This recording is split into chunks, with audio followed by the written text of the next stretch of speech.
तो आज का चैप्टर है इलेक्ट्रोकेमिस्ट्री। इलेक्ट्रोकेमिस्ट्री में पहले हम ये समझ लेते हैं कि इसको सीखना कैसे होता है और क्वेश्चन कैसे कैसे बनते हैं। इलेक्ट्रोकेमिस्ट्री की बात करूँ, टोटल 4 सेगमेंट्स होते हैं। कितने सेगमेंट्स होते हैं? 4। इसमें पहले सेगमेंट्स में हम इलेक्ट्रोकेमिकल सेल, खासकर डेनियल सेल के बारे में बात करते हैं।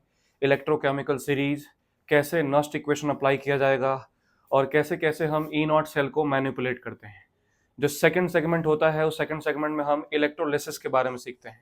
इलेक्ट्रोलिटिक सेल क्या होता है, इलेक्ट्रोलिसिस कैसे करते हैं और कितने टाइप्स का होता है, जिसमें Faraday first law second law के बारे में बात करते हैं। सेगमेंट नंबर 3 जो है वो सेगमेंट नंबर 3 है about electrolytic properties of any electrolyte. Electrolyte के पास रेजिस्टेंस कितना होगा, कंडक्टेंस कितना होगा, डाइल्यूशन करने पे कंडक्टेंस का फर्क क्या पड़ता है, कितने टाइप के कंडक्टेंस होते हैं और उनके फॉर्मूलेज क्या क्या हैं, जिसमें आप कोलराउस लॉ वगैरह सीखते हो। और लास्ट सेगमेंट होगा that will be about batteries, कितने टाइप के बैटरी होते हैं, उससे भी क्वेश्चन बनता है। तो टोटल ये 4 सेगमेंट है जिसमें हम पहला सेगमेंट शुरू करने जा रहे हैं। तो इलेक्ट्रोकेमिस्ट्री की बात करें तो बेसिकली इसमें हम सीखते हैं कि कैसे किसी भी केमिकल एनर्जी को हम इलेक्ट्रिकल एनर्जी में कन्वर्ट कर सकते हैं या वाइस वर्सा, कैसे इलेक्ट्रिकल एनर्जी दे करके केमिकल रिएक्शंस को स्टोर किया जाता है या कैसे केमिकल एनर्जी को प्रोड्यूस किया जाता है। तो basically electrochemistry is all about production of electrical energy from spontaneous chemical energy या electrical energy to non spontaneous chemical energy. अगर केमिकल रिएक्शन अपने आप हो रहे हैं तो उनका एनर्जी किस में कन्वर्ट हो जाता है, इलेक्ट्रिकल एनर्जी में। अब अगर spontaneous chemical energy electrical energy में कन्वर्ट होता है तो जिस भी वेसल में होता है उसको हम नाम देते हैं इलेक्ट्रोकेमिकल सेल। क्या नाम देते हैं? Electrochemical cell. और जिस इलेक्ट्रोकेमिकल सेल का एक टाइप है वो कौन है? Daniell cell. इलेक्ट्रोकेमिकल सेल के एग्जांपल की बात करें तो कौन सा एग्जांपल है? Daniell cell. तो डेनियल सेल में भी हम स्पॉन्टेनियस केमिकल एनर्जी को डेनियल सेल में हम स्पॉन्टेनियस केमिकल एनर्जी को कन्वर्ट करते हैं किसमें? इलेक्ट्रिकल एनर्जी में। इलेक्ट्रिकल एनर्जी में। अब डेनियल सेल के कंस्ट्रक्शन के बारे में थोड़े बहुत क्वेश्चंस पूछे जाते हैं। तो डेनियल सेल की बात करें तो जैसा कि हमने सीखा है कि डेनियल सेल में 2 कंटेनर होते हैं, जिसमें लेफ्ट साइड के कंटेनर में जिंक सल्फेट इलेक्ट्रोलाइट होता है और राइट साइड के कंटेनर में कॉपर सल्फेट इलेक्ट्रोलाइट होता है। कॉपर सल्फेट इलेक्ट्रोलाइट होता है। लेफ्ट साइड वाले कंटेनर में मेटल इलेक्ट्रोड डिप होता है जो कि जिंक का बना होता है और ये रिप्रेजेंट करता है एनोड को, which is a negative terminal. और राइट साइड में जो भी इलेक्ट्रोलाइट होगा इसमें जो मेटल इलेक्ट्रोड डिप होता है ये बना होता है कॉपर से और ये रिप्रेजेंट करता है कैथोड को जो कि पॉजिटिव टर्मिनल होता है। ये दोनों मेटल इलेक्ट्रोड्स को हम एक्सटर्नल वायर के थ्रू जोड़ते हैं और यहाँ पे वोल्ट मीटर होता है जो इस पूरे सेल का वोल्टेज मेजर करेगा। अब ये सेल जो है या सर्किट है पूरी तरीके से कंप्लीट नहीं है। इस सर्किट को कंप्लीट करने के लिए हम अंदर सॉल्ट ब्रिज का उपयोग करते हैं। किसका उपयोग करते हैं? सॉल्ट ब्रिज का। यहाँ पे एक यू शेप्ड ग्लास ट्यूब होता है जिसके अंदर अगर अगर सोल्यूशन होता है। कौन सा सोल्यूशन? अगर अगर, जो आयंस के फ्लो को फैसिलिटेट करता है, अलाउ करता है। ध्यान से सुनना है, छोटे छोटे टॉपिक्स होते हैं, इसमें कुछ ज्यादा नहीं है लेकिन ये हमें कंफ्यूज भी कर सकते हैं। तो Daniell cell basically consist of 2 metal electrodes, zinc and copper. Copper represent cathode which is a positive terminal and zinc represent anode which is a negative terminal. इसमें भी बहुत सारे लोग कंफ्यूजन होता है कि हमने तो कैथोड कहीं नेगेटिव पढ़ा है, लेकिन हमें पता है कि कैथोड नेगेटिव जो होता है वो इलेक्ट्रोलिटिक सेल में होता है, इलेक्ट्रोकेमिकल सेल में या डेनियल सेल में नहीं होता है। तो ध्यान रखें, कैथोड कैसा होता है? पॉजिटिव। एक्सटर्नली हमने वायर के थ्रू कनेक्ट किया है और इंटरनली इस सर्किट को कंप्लीट करने के लिए हमने सॉल्ट ब्रिज का उपयोग किया है। इस सॉल्ट ब्रिज में एक स्पेशल जेल होता है जो अगर अगर सोल्यूशन से बनता है और ये सॉल्ट ब्रिज यहाँ दोनों इलेक्ट्रोलाइट के बीच में इंटरफेस का काम करता है, मतलब आयंस के फ्लो को अलाउ करता है, इलेक्ट्रॉन के फ्लो को नहीं, आयंस के फ्लो को अलाउ करता है। तो इसमें रिएक्शन क्या होता है और कैसे होता है, ध्यान से सुने। जो एनोड है बेटा, इस एनोड को हम नाम देते हैं ऑक्सीडेशन हाफ सेल। क्या नाम देते हैं? ऑक्सीडेशन हाफ सेल, क्योंकि इस पे होगा ऑक्सीडेशन। जिंक धीरे से ऑक्सीडाइज होगा zinc 2 plus aqueous plus 2 electron में, मतलब यहां पे इसने 2 इलेक्ट्रॉन को लूज किया और ये 2 इलेक्ट्रॉन वाया वायर आप देख सकते हो कहां से कहां ट्रेवल करेंगे? एनोड से कैथोड की तरफ। जब ये कैथोड की तरफ इलेक्ट्रॉन्स आएंगे तो इस सोल्यूशन में कौन मौजूद है? Cu2+ मौजूद है, आप देख सकते हो। यहां पे क्या हुआ, जो जिंक सॉलिड है वो जिंक 2+ में कन्वर्ट हो गया, ये सोल्यूशन में कन्वर्ट हो गया। अब ये दो इलेक्ट्रॉन कहां पहुंचेंगे, कैथोड पे। तो हम बोल सकते हैं कि कैथोड जो है वो एक रिडक्शन हाफ शेल है। क्या है, रिडक्शन हाफ शेल। और इस कैथोड पे जो दो इलेक्ट्रॉन पहुंचे, सोल्यूशन में Cu2+ अवेलेबल है, वो दो इलेक्ट्रॉन को लेकर के बना देगा Cu सॉलिड। क्या बना देगा, Cu सॉलिड। तो इन शॉर्ट ये दो इलेक्ट्रॉन ट्रेवल कहां से कहां करते हैं, एनोड से कैथोड। और हमने 10th क्लास में सीखा है, अगर इलेक्ट्रॉन एनोड से कैथोड ट्रेवल करेंगे तो करंट कहां से कहां ट्रेवल करेगा, कैथोड टू एनोड। तो ये बात फिक्स हो गया कि डेनियल सेल में जो इलेक्ट्रॉन का फ्लो है वो कहां से कहां होगा, एनोड से कैथोड। अब ये यहां पे अभी आगे मैं सिखाऊंगा, एनोड पे हमेशा ही ऑक्सीडेशन होगा, ध्यान रखें। कैथोड पे हमेशा ही रिडक्शन होगा। इलेक्ट्रॉन का फ्लो हमेशा ही एनोड से कैथोड होगा और करंट का फ्लो हमेशा ही कैथोड से एनोड होगा। सिर्फ जो चेंज होता है वो क्या होता है, मटेरियल। कि किसी कंडीशन में जो एनोड है वो जिंक है, तो किसी दूसरे कंडीशन में जो एनोड है वो कॉपर हो सकता है, लेकिन कभी भी बेसिक पॉइंट को चेंज नहीं करना है। इलेक्ट्रॉन का फ्लो हमेशा कहां से कहां होगा, जिंक से कॉपर, और करंट का फ्लो एनोड से कैथोड, और जो करंट का फ्लो होगा कहां से कहां होगा, कैथोड से एनोड। क्लियर है। तो देखिए, अगर मैं ओवरऑल रिएक्शन यहां पे देखो बेटा, तो ओवरऑल रिएक्शन में अपने क्या दिखेगा कि ये zinc solid on reaction with Cu2+ aqueous form Cu solid plus Zn2+ aqueous। या इन शॉर्ट अगर हम बात करें कि जो जिंक सॉलिड है इसने कॉपर सल्फेट के सोल्यूशन में जाके कॉपर को डिस्प्लेस कर दिया और सल्फेट के साथ खुद सोल्यूशन बना दिया। और ऐसा कब संभव हो सकता है, जब जिंक किसके पास गया होगा, कॉपर सल्फेट के पास। और जिंक कॉपर सल्फेट के पास कैसे गया होगा, थ्रू सॉल्ट ब्रिज। तो सॉल्ट ब्रिज का काम होता है क्या, सर्किट को इंटरनली कंप्लीट करना और आयंस के फ्लो को अलाउ करना। और एक और टर्म आता है लिक्विड जंक्शन पोटेंशियल। क्या आता है टर्म, लिक्विड जंक्शन पोटेंशियल। अगर मैं सॉल्ट ब्रिज हटा के दोनों इलेक्ट्रोलाइट एक ही कंटेनर में डाल दूं तो जिंक सल्फेट और कॉपर सल्फेट के आयंस अलग अलग हैं, तो उनका स्पीड भी क्या होगा, अलग अलग होगा। तो वहां पे एक इंटरनली एक रेजिस्टेंस क्रिएट हो जाएगा, जिस वजह से ये जो भी वोल्टेज है वो थोड़ा बहुत कम हो जाता है। इस शब्द को नाम देते हैं लिक्विड जंक्शन पोटेंशियल। दो लिक्विड के जंक्शन पे जो पोटेंशियल क्रिएट होगा उसको भी ये रिड्यूस कर देता है, प्रिवेंट कर देता है। इसके साथ साथ इस पूरे सॉल्ट ब्रिज के अंदर एक स्ट्रॉन्ग इलेक्ट्रोलाइट भरा होता है, जिसको हम क्या बोलते थे एग्जाम्पल के लिए, KNO3, जिसमें जो कटायन और अनायन है दोनों का स्पीड क्या होता है, सेम, ताकि आयंस के फ्लो का कोई भी ग्रेडियंट ज्यादा या कम ना रहे, सेम स्पीड से फ्लो होते रहे। Is it clear.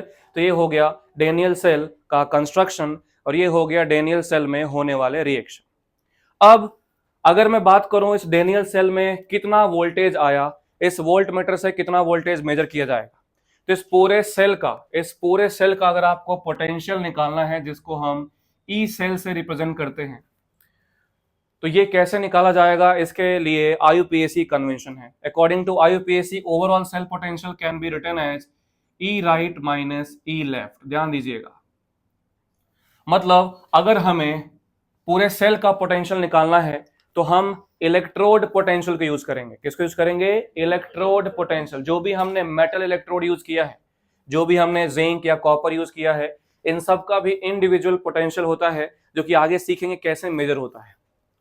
तो अगर आपको एनोड साइड और अगर आपको कैथोड साइड का इलेक्ट्रोड पोटेंशियल मालूम है, जस्ट उसको माइनस करेंगे तो क्या मिल जाएगा, इस पूरे सेल का पोटेंशियल। राइट साइड कौन है बेटा, कैथोड, लेफ्ट साइड कौन है, एनोड, तो हम इसको ई कैथोड माइनस ई एनोड भी बोल सकते हैं।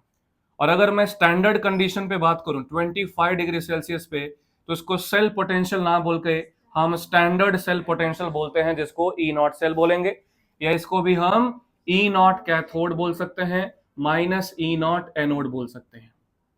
अब ध्यान देने वाली बात यह है कि जो ई नॉट कैथोड या ई नॉट एनोड जो आप यूज करते हो, इसको हम क्या बोलते हैं, स्टैंडर्ड इलेक्ट्रोड पोटेंशियल। क्या बोलते हैं, बोलिए, स्टैंडर्ड इलेक्ट्रोड पोटेंशियल, या इसी को हम यूज जो करेंगे वो क्या होगा, SRP, स्टैंडर्ड रिडक्शन पोटेंशियल।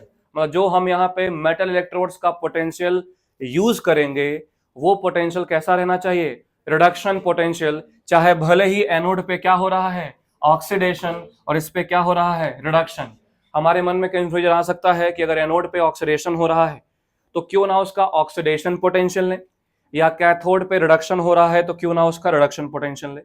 तो अकॉर्डिंग टू IUPAC अगर हमें इस पूरे सेल का पोटेंशियल निकालना है तो हम दोनों तरफ का रिडक्शन पोटेंशियल ही लेंगे।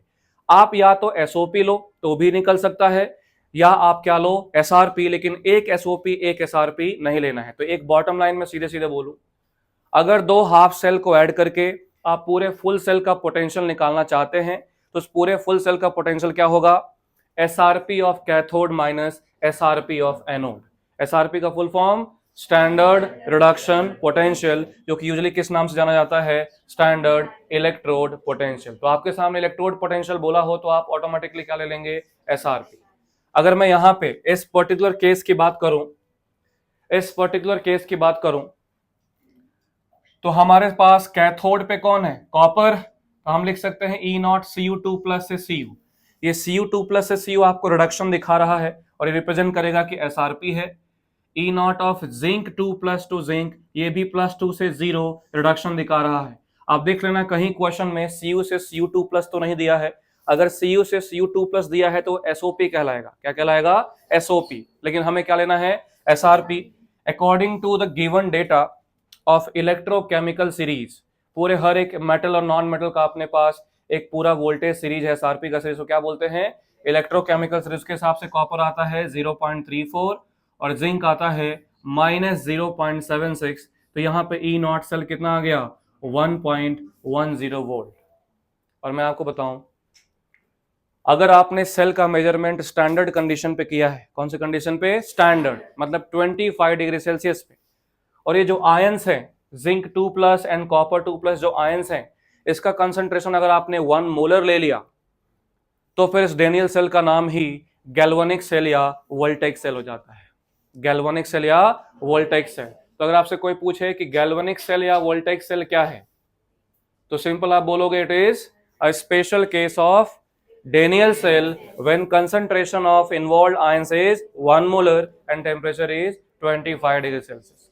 तो इस तरीके से ये डेनियल सेल का कंस्ट्रक्शन समाप्त होता है। अब डेनियल सेल के बाद मैं बात करूं कि क्या हमें ये सेल को बार बार ऐसे बनाना पड़ेगा, तो बिल्कुल ऐसा नहीं है। ये सेल आपके सामने पिक्चुअल रिप्रेजेंटेशन दिया है, इसको आप नॉर्मल रिप्रेजेंटेशन में भी लिख सकते हो। मतलब अपने पास रिप्रेजेंटेशन आता है, क्या आता है अपने पास, रिप्रेजेंटेशन, कि हम किसी सेल को कैसे रिप्रेजेंट कर सकते हैं, रिप्रेजेंटेशन ऑफ सेल। तो देखो जैसा आपने बनाया है, ध्यान दीजिएगा, जैसा आपने सेल को इधर बनाया है एग्जैक्टली वैसा ही हम यहाँ पे सेल का रिप्रेजेंटेशन कर सकते हैं। इनफैक्ट जो आपको क्वेश्चन में दिया गया होता है कि ये एक सेल है जिसका आप पोटेंशियल निकालो, वो यूजुअली रिप्रेजेंट करके ही दिया होता है। आपको रिप्रेजेंटेशन से रिएक्शन बनाना आना चाहिए, आपको रिएक्शन से रिप्रेजेंटेशन करना आना चाहिए, ध्यान दीजिएगा। तो सिंपल रिप्रेजेंटेशन करने के लिए हम ये जो सॉल्ट ब्रिज है, कौन है, सॉल्ट ब्रिज, इसको डबल वर्टिकल लाइन से रिप्रेजेंट करते हैं। किससे, डबल वर्टिकल लाइन से। ऑब्वियस सी बात है, सॉल्ट ब्रिज है तो इस तरफ भी क्या आएगा, इलेक्ट्रोलाइट, इस तरफ भी क्या आएगा, इलेक्ट्रोलाइट। सॉल्ट ब्रिज के राइट साइड में कौन होगा हमेशा, कैथोड, और सॉल्ट ब्रिज के लेफ्ट साइड में कौन आएगा हमेशा, एनोड। तो एनोड कौन है बेटा, जिंक, कैथोड कौन है, कॉपर। तो यहां पे मैं लिखूंगा इलेक्ट्रोलाइट कौन है इधर, Cu2 प्लस एक्वस, है ना, और यहां पे इलेक्ट्रोलाइट कौन है, जिंक 2 प्लस एक्वस। और फर्दर इस इलेक्ट्रोलाइट में इलेक्ट्रोड डिप किए गए हैं, तो इलेक्ट्रोड्स को दिखाने के लिए, इलेक्ट्रोलाइट इलेक्ट्रोड के इंटरफेस को दिखाने के लिए हम सिंगल वर्टिकल लाइन का यूज करेंगे। तो ये हो जाएगा Cu सॉलिड और ये क्या हो जाएगा, जिंक सॉलिड। क्या हो जाएगा, जिंक सॉलिड। तो इस तरीके से ये सेल रिप्रेजेंट हो गया। यहां पे आप देख सकते हो जिंक से जिंक 2 प्लस क्या हो रहा है, ऑक्सीडेशन, और यहाँ कॉपर 2 प्लस से कॉपर क्या हो रहा है, रिडक्शन। हालांकि ऐसे डायरेक्ट ना देखें, आप रिएक्शन ही लिख लें कि जो लोग भी एनोड साइड होंगे वो क्या कहलाएंगे, क्या कहलाएंगे, ऑक्सीडेशन हाफ सेल, और जो लोग कैथोड साइड हैं क्या कहलाएंगे, reduction half cell. Some time आपको रिएक्शन दिया होगा एंड आपको रिप्रेजेंटेशन करना है। जैसे मान लो मैंने आपको एक रिएक्शन दिया, ध्यान से देखिएगा कि एनोड पे रिएक्शन हो रहा है Cu2 plus aqueous plus 2 electron से Cu, और कैथोड पे रिडक्शन हो रहा है एनोड पे ऑक्सीडेशन लिखेंगे तो Cu सॉलिड से Cu2 plus aqueous plus 2 electron, this is anode, तो ऑक्सीडेशन लिखना होगा। और कैथोड पे रिडक्शन हो रहा है Ag plus aqueous plus electron से Ag। अब ध्यान रहे, अगर आप रिएक्शन लिखते हो, electron must be same in both cathode as well as anode reactions. मतलब जो भी आप ऑक्सीडेशन या रिडक्शन रिएक्शन लिख रहे हो उसमें इलेक्ट्रॉन क्या होना चाहिए, सेम होना चाहिए। मतलब क्या ये रिएक्शन एक्सेप्टेबल है, तो इसमें हमें क्या मल्टीप्लाई करना पड़ेगा, 2 मल्टीप्लाई करना पड़ेगा यहां पे। और अगर इसको मुझे रिप्रेजेंट करना है तो कैसे रिप्रेजेंट करूंगा बताओ। सॉल्ट ब्रिज, इस तरफ कौन आएगा, कॉपर का सेटअप आएगा कि सिल्वर का सेटअप आएगा, इस तरफ सिल्वर का, क्योंकि राइट साइड में किसको रखते हैं हम, कैथोड को, लेफ्ट साइड किसको रखते हैं, एनोड को। तो बेटा कैथोड कौन है, सिल्वर। सॉल्ट ब्रिज के बाजू में क्या लिखूं, Ag प्लस सॉलिड या Ag प्लस एक्वस या Ag solid, Ag plus aqueous. अब ध्यान रहे रिप्रेजेंटेशन में 2 या 3 का प्रयोग नहीं करते हैं, रिप्रेजेंटेशन में कभी 2 या 3 का प्रयोग नहीं करना है। And single vertical line Ag solid. इधर का इलेक्ट्रोलाइट कौन है, Cu2 plus aqueous, single vertical line Cu solid. इस तरीके से रिप्रेजेंटेशन। अब तीसरा केस, मैंने बताया था कि अगर आपने कोई रिएक्शन लिखा और एनोड या कैथोड पे जो प्रोडक्ट बन रहे हैं वो गैसियस है या लिक्विड है, एनोड या कैथोड पे जो प्रोडक्ट बन रहे हो क्या है, गैसियस या लिक्विड। अगर आप ध्यान दो, यहां जो भी मैं प्रोडक्ट लिख रहा हूं कैथोड या एनोड पे, उनका पर्टिकुलर इलेक्ट्रोड भी है। कॉपर का भी इलेक्ट्रोड होता है, सिल्वर का भी इलेक्ट्रोड होता है, क्योंकि वो सॉलिड है। लेकिन अगर अपना प्रोडक्ट हाइड्रोजन गैस निकल रहा हो, अगर अपना प्रोडक्ट क्लोरीन गैस निकल रहा हो, तो क्या उसका कोई पर्टिकुलर इलेक्ट्रोड होता है, नहीं। क्या हाइड्रोजन सॉलिड फॉर्म एग्जिस्ट करता है, नहीं। तो जब भी आपके सामने दिया हो कि हाइड्रोजन गैस कैथोड पे निकल रहा है या एनोड पे निकल रहा है, you have to provide an inert electrode like platinum या गोल्ड। आपको ये बताना पड़ेगा कि हाँ ये किसी दूसरे इनर्ट इलेक्ट्रोड के सहारे रिएक्शन हो रहा होगा, क्योंकि हाइड्रोजन का इलेक्ट्रोड तो बन नहीं सकता। इनर्ट इलेक्ट्रोड का मतलब वो सिर्फ रिएक्शन में पार्टिसिपेट करेंगे या नहीं करेंगे, वो सिर्फ क्या करते हैं, रिएक्शन में प्लेटफॉर्म प्रोवाइड करते हैं, रिएक्शन में पार्टिसिपेट नहीं करते हैं। जैसे देखो, मान लो मैंने एग्जांपल लिखा, एनोड पे रिएक्शन लिखा मैंने, एनोड पे Cu solid gives Cu2 plus aqueous plus 2 electron, and cathode पे मैंने लिखा 2H plus aqueous plus 2 electron से H2 गैस। अब यहां देख सकते हो एनोड कैथोड के हिसाब से अगर मैं सॉल्ट ब्रिज लिखूं तो राइट साइड में कौन आएगा, कैथोड का setup which is H plus aqueous. Left side में कौन आएगा, एनोड का सेटअप। तो इसमें इलेक्ट्रोलाइट कौन है बेटा, Cu2 प्लस, तो यहां लिख दिया Cu2 plus aqueous. Single vertical line. अब सिंगल वर्टिकल लाइन के बाद हम किसको लिखते हैं, इलेक्ट्रोड को। अब यहां पे जो H प्लस से बनने वाला गैस है, जो प्रोडक्ट है, वो तो हाइड्रोजन गैस है, और यहां से बनने वाला कौन है, Cu सॉलिड। अब Cu सॉलिड तो एक इलेक्ट्रोलाइट है, सॉरी Cu सॉलिड एक इलेक्ट्रोड तो है, लेकिन हाइड्रोजन गैस कोई इलेक्ट्रोड नहीं है।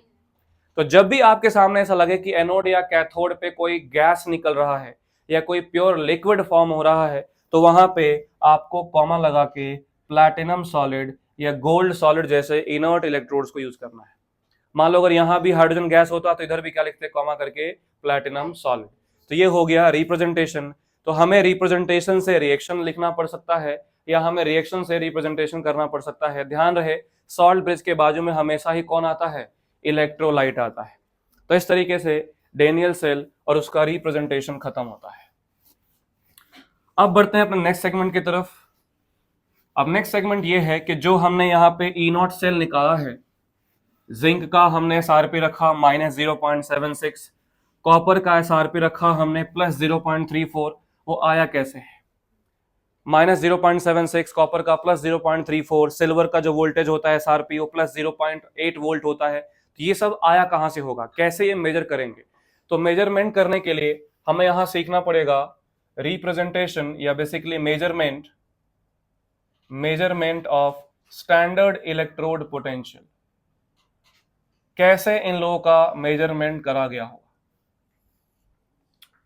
तो हमने कभी डिस्कस किया है कि अगर मेरे सामने एक इलेक्ट्रोड दिया गया होगा कि बताओ इस इलेक्ट्रोड का पोटेंशियल कितना है, SRP कितना है, स्टैंडर्ड इलेक्ट्रोड पोटेंशियल कितना है, तो हम इस इंडिविजुअल इलेक्ट्रोड पोटेंशियल को फाइंड आउट नहीं कर सकते।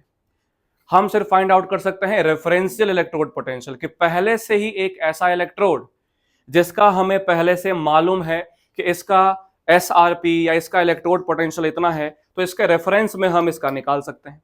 लेकिन ऐसे इंडिविजुअली हो तो हम इसको फाइंड आउट नहीं कर सकते। मतलब हम सिर्फ क्या निकाल सकते हैं बोलो, रेफरेंशियल इलेक्ट्रोड पोटेंशियल। और रेफरेंशियल इलेक्ट्रोड पोटेंशियल हमारे पास, उसके लिए रेफरेंस इलेक्ट्रोड लेना पड़ेगा। और अपने पास जो रेफरेंस इलेक्ट्रोड है, अपने पास जो रेफरेंस इलेक्ट्रोड है वो कितने हैं? दो टाइप के रेफरेंस इलेक्ट्रोड आप यूज कर सकते हो, या तो प्राइमरी रेफरेंस इलेक्ट्रोड या फिर सेकेंडरी रेफरेंस इलेक्ट्रोड। जो प्राइमरी रेफरेंस इलेक्ट्रोड है इसका नाम है स्टैंडर्ड हाइड्रोजन इलेक्ट्रोड। क्या नाम है? Standard hydrogen electrode. और जो सेकेंडरी रेफरेंस इलेक्ट्रोड है उसका नाम है कैलोमल इलेक्ट्रोड। बोलो क्या? कैलोमल, जिसका फॉर्मूला क्या होता है कैलोमल का? Hg2Cl2। ये कैलोमल का फॉर्मूला है Hg2Cl2, not HgCl2।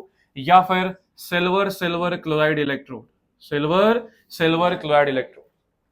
In absence of primary reference electrode we can use secondary reference electrode. Just नाम आता है, क्योंकि मेजरमेंट तो एक्चुअली किससे किया जाता है? SHE से। तो हम इंडिविजुअल इलेक्ट्रोड पोटेंशियल निकाल सकते हैं कि रेफरेंशियल। उसके लिए हमारे पास क्या होना चाहिए? रेफरेंशियल इलेक्ट्रोड मालूम होना चाहिए। और वो रेफरेंशियल इलेक्ट्रोड प्राइमरी भी हो सकता है और सेकेंडरी भी।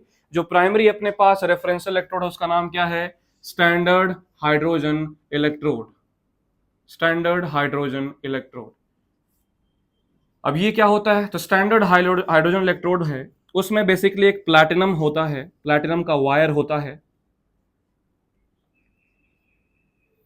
एक प्लैटिनम का वायर होता है जो ऐसे नीचे से प्लैटिनम ब्लैक से कोटेड होता है।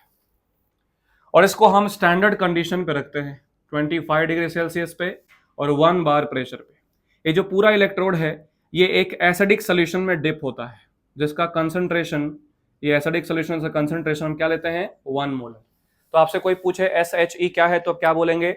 ये एक प्राइमरी रेफरेंशियल इलेक्ट्रोड है जिसमें एक प्लैटिनम वायर को हम डिप करके रखते हैं एसिडिक सोल्यूशन में, जिसका कंसंट्रेशन कितना है? 1 molar at 25 degree Celsius and 1 bar pressure. और इस प्रेशर पे हम यहां से हाइड्रोजन गैस को इंसर्ट करते हैं। तो मतलब ये एक हाफ सेल है। क्या है? एक हाफ सेल है। ऑब्वियसली SHE एक हाफ सेल है, उसी के रेफरेंस में आप दूसरे हाफ सेल का पोटेंशियल मेजर कर सकते हैं। तो मैं कुछ पॉइंट्स बोलूंगा, आप ध्यान समझिए। SHE एक रेफरेंस इलेक्ट्रोड है और इसको हम दूसरे हाफ सेल का पोटेंशियल मेजर करने में हेल्प करते हैं, यूज करते हैं। और उस मेजरमेंट के दौरान ये जो SHE हमेशा एनोड की तरफ रखते हैं। किसकी तरफ? अब यहां से मैं कंफ्यूजन दूर करना चाहूंगा। ऐसा नहीं कि आप जो सेल बनाओगे उसमें SHE हमेशा लेफ्ट में ही रखोगे, एनोड में ही रखोगे। ड्यूरिंग मेजरमेंट आपको कहां रखना पड़ेगा? एनोड की तरफ। लेकिन हमेशा ही एनोड पे रहे जरूरी नहीं है। अगर कोई एक पर्टिकुलर सेल दे रखा है आपके सामने, तो ऐसा नहीं कि आपको चेंज कर देना है, कैथोड पे दिया होगा तो एनोड पे कर देना, ऐसा जरूरी नहीं है। अगर आप मेजरमेंट कर रहे हैं उस दौरान ये SHE कहां रहेगा? एनोड पे। अब इस पर रिएक्शन क्या होगा? तो अगर इस पर रिएक्शन की बात करें, अगर ये एनोड पे रखा है तो नो डाउट एनोड पे क्या होगा? ऑक्सीडेशन, H2 गैस से 2H प्लस 2 इलेक्ट्रॉन। और अगर आपने इसको कैथोड पे रखा है तो 2H प्लस 2 इलेक्ट्रॉन से क्या होगा? रिडक्शन। तो इसका रिडक्शन भी हो सकता है और ऑक्सीडेशन भी। जो भी हो, चाहे इसका ऑक्सीडेशन हो चाहे इसका रिडक्शन हो, हम एज ए रेफरेंस SHE का जो SRP होता है, SRP ऑफ SHE, वो अज्यूम करते हैं कितना? 0 वोल्ट। कितना अज्यूम करते हैं? 0 वोल्ट अज्यूम करते हैं। ध्यान रहे, अगर आपसे क्वेश्चन आता है कि SHE का 0 वोल्ट क्यों होता है, तो ये मानना है या बोलना है क्या? हम इसको अज्यूम करते हैं इसलिए 0 वोल्ट होता है, कोई ये कैलकुलेशन नहीं है। Is it clear? तो ऐसे SRP लो SHE का, वो भी 0 वोल्ट होगा, या आप SOP लें वो भी क्या होगा? 0 वोल्ट होगा। अगर आप SOP भी लेते हैं SHE का तो वो भी सेम ही होगा।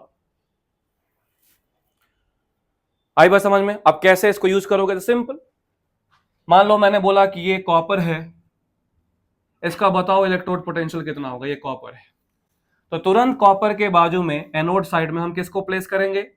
SHE को, जिसमें प्लैटिनम इलेक्ट्रोड है। और इसको हम सेल से कनेक्ट कर देंगे, इसको हम सेल से क्या कर देंगे? कनेक्ट। तो जिसका भी मुझे निकालना है वो कहां रहेगा? Cathode side. SHE कहां रहेगा? Anode side. अब मान लो जो सेल में वोल्ट मीटर ने मेजर किया वो वोल्टेज है 0.34 वोल्ट। कितना है 0.34 वोल्ट। तो हम क्या लिखेंगे बोलो, ई नॉट जो सेल होगा वो क्या होगा, E naught of cathode minus E naught of anode. Anode पे कौन है बेटा, SHE, और SHE का ई नॉट कितना होगा 0। तो इन शॉर्ट जो ये ई नॉट सेल 0.34 आया है वो ई नॉट किसका बन गया, कैथोड का। कैथोड पे कौन है Cu2 प्लस से Cu। तो इस तरीके से कॉपर का मेजर कितना हो गया 0.34 वोल्ट। तो इस पूरे टॉपिक से हमें यह समझना है हम इंडिविजुअल इलेक्ट्रोड पोटेंशियल नहीं निकाल सकते, हम क्या निकाल सकते हैं, रेफरेंशियल इलेक्ट्रोड पोटेंशियल। उसके लिए हमें रेफरेंशियल इलेक्ट्रोड लेना है जो कि प्राइमरी या सेकेंडरी हो सकता है। सेकेंडरी में आपसे सिर्फ एग्जांपल पूछा जाएगा जिसका नाम है कैलमल इलेक्ट्रोड। प्राइमरी जो SHE है वो एक स्टैंडर्ड हाइड्रोजन इलेक्ट्रोड है जिसमें प्लैटिनम वायर को हम एज ए इलेक्ट्रोड यूज करते हैं, जिसके बॉटम में प्लैटिनम जो है ब्लैक तरीके से कोटेड किया गया होता है और उसको एसिडिक सॉल्यूशन में डालते हैं जिसका कितना होता है कंसंट्रेशन 1 मोलर, कितने कंडीशन पे 25 डिग्री सेल्सियस पे। और इस तरीके से हमेशा इसको एनोड पे रखोगे during the measurement of standard electrode potential. इस बेसिस पे बहुत सारे मेटल्स एंड बहुत सारे मेटल के सॉल्यूशन या बोल सकते हो बहुत सारे एलिमेंट्स और उसके सॉल्यूशन का एक सीरीज बनाया गया भाई। Copper, silver, zinc, manganese, iron, इन सब का मेजरमेंट किया गया और मेजरमेंट करने के बाद एक सीरीज बनाया गया। उस सीरीज का क्या नाम रखा गया, इलेक्ट्रोकेमिकल सीरीज। क्या नाम रखा गया, इलेक्ट्रोकेमिकल सीरीज। और जो हमें उससे सीखना है वो थोड़ा इंपॉर्टेंट है। तो हम यहां बात करें इलेक्ट्रोकेमिकल सीरीज। आपसे कोई पूछे इलेक्ट्रोकेमिकल सीरीज क्या होता है तो क्या बोलोगे, सिंपल एक लिस्ट है जिसमें SRP वैल्यूज होती हैं बहुत सारे एलिमेंट्स की। तो अगर हम इलेक्ट्रोकेमिकल सीरीज की बात करें इसका एप्लीकेशन क्या है, what is the use of electrochemical series, हमें लिस्ट बनाने की आवश्यकता क्या पड़ी।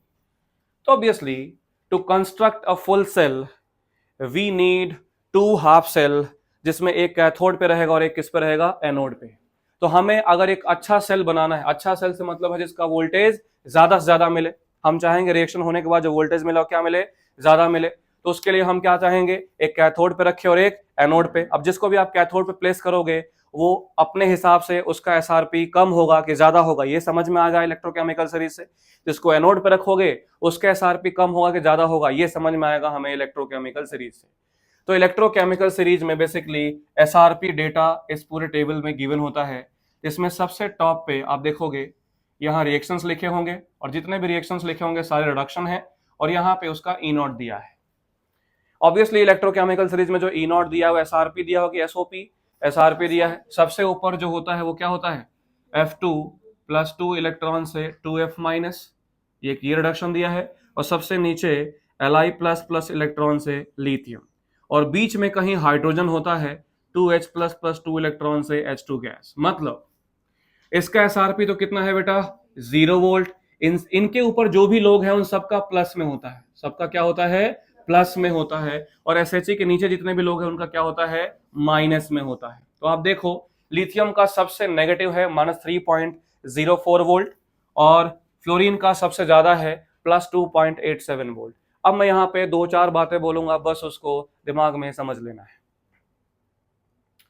SRP को समझने के लिए मैंने नाम बताया था, SRP को समझने के लिए हम उसको क्या नाम दे देंगे, सेल्फ रिडक्शन पोटेंशियल, सिर्फ अपने समझने के लिए।